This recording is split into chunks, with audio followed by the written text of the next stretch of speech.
Hello, how are you? Now it's already middle of November, just a month and a little bit. Then this year is going to be over and the new year is coming. How quick that is. Do you remember when you were a little boys or girls? I certainly used to feel, well, used to be looking forward to the Christmas and New Year seasons to come. But now, I wanted to say, please, time, stop right there. How quickly that doesn't stop us from studying, right? Well, let's get down to our business today. The first idiom for today is let alone. It means not to mention, to say nothing of, or certainly not.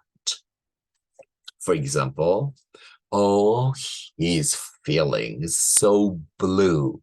It means feeling depressed or feeling under the weather, feeling down, it means. So one more time, he's feeling so blue that he cannot even sleep or eat, let alone he's broken up with his lover. Oh. Next sentence. Okay, well, she doesn't even speak her own language well enough, let alone French and German, for example. Okay. I used to have friends who could not deal with English any longer. That means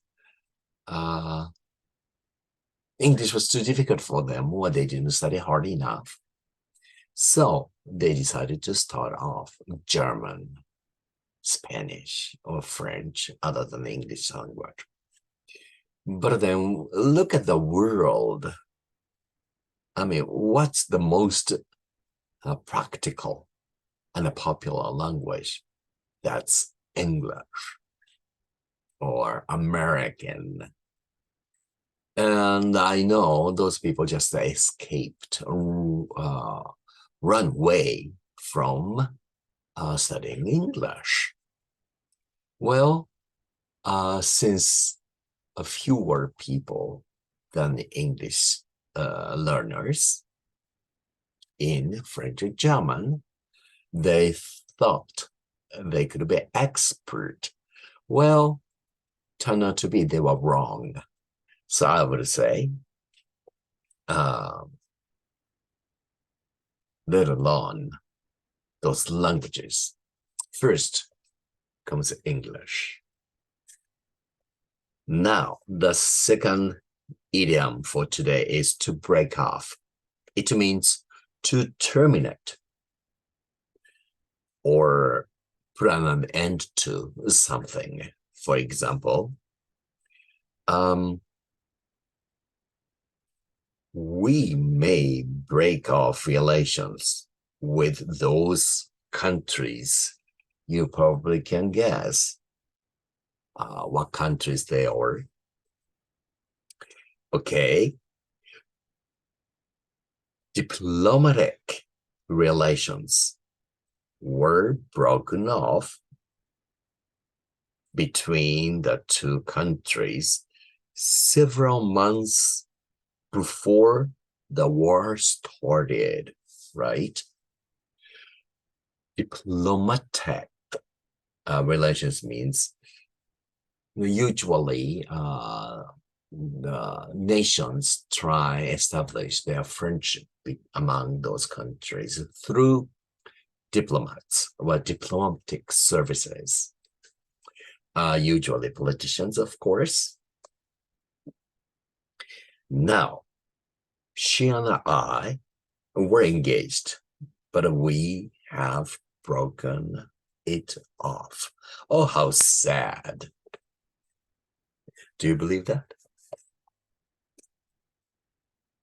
Today's words. The first one is, okay, vigor.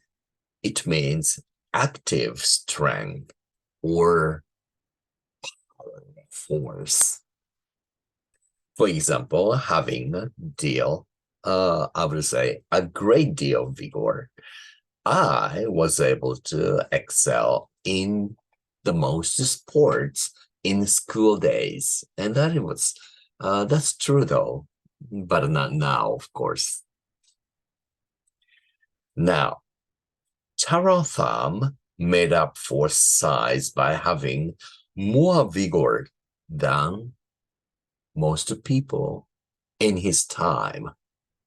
Well, Taro thumb is a little boy called Taro.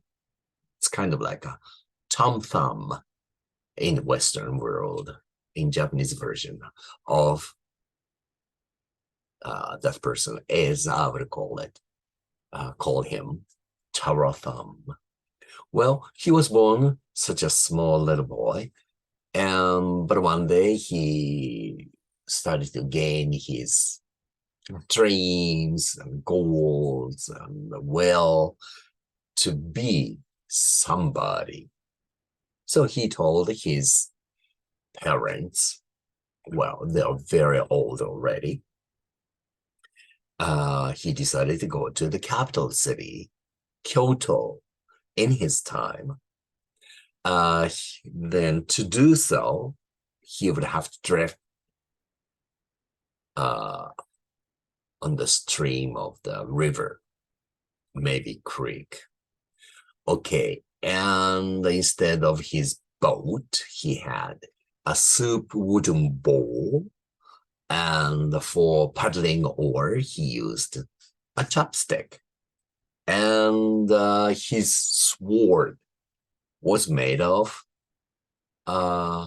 sewing pin or something like that, needle or something like that. Anyway, when he went to finally Kyoto, and he started to work for this princess. One day, goblin came to the palace, and he was swollen by the goblin, but inside his stomach, he poked his stomach with his sword, well, the sewing needle. The goblin lost the fight against this Taro. And the goblin ran away, and he left his precious, I guess, kind of like a hammer and a magic hammer. Then the princess sort of like waves that precious magic hammer like that in the air, saying, Taro, grow up, grow bigger, become just like normal person. Then Taro grew and became big and became pretty nice, I would say, warrior or samurai. And they got married and lived ever after. I mean, happily ever after, that kind of a story. So I call it Taro Thumb. The next word is fragile. That means easily broken, damaged, or destroyed. Another word is delicate. For example, snowflakes are so fragile that you hardly can keep them. Soon they melt or they stick with other flakes to become sort of like just a snow powder, or sometimes even become frozen. Okay. The expensive wine glasses are fragile too, of course. Very fragile. So in Europe, with nice, expensive wine glasses, we don't toast with making noise with glasses, pounding or hitting glasses and glasses together like that. They just lift it up and just cheers or chante, then drink. So, but cheap glasses, of course, you can hit those glasses and make a noise. But with real expensive, nice, fragile wine glasses, we don't do that. I mean, they don't do that. Do you do that? Well, if you are going to use expensive, fragile wine glasses, avoid doing that, all right? Okay, the last sentence for fragile, I would say, my heart is very fragile, so please even avoid trying hurt my feeling. Bad. That was a bad example. I would say, I'm sorry about that. Well, on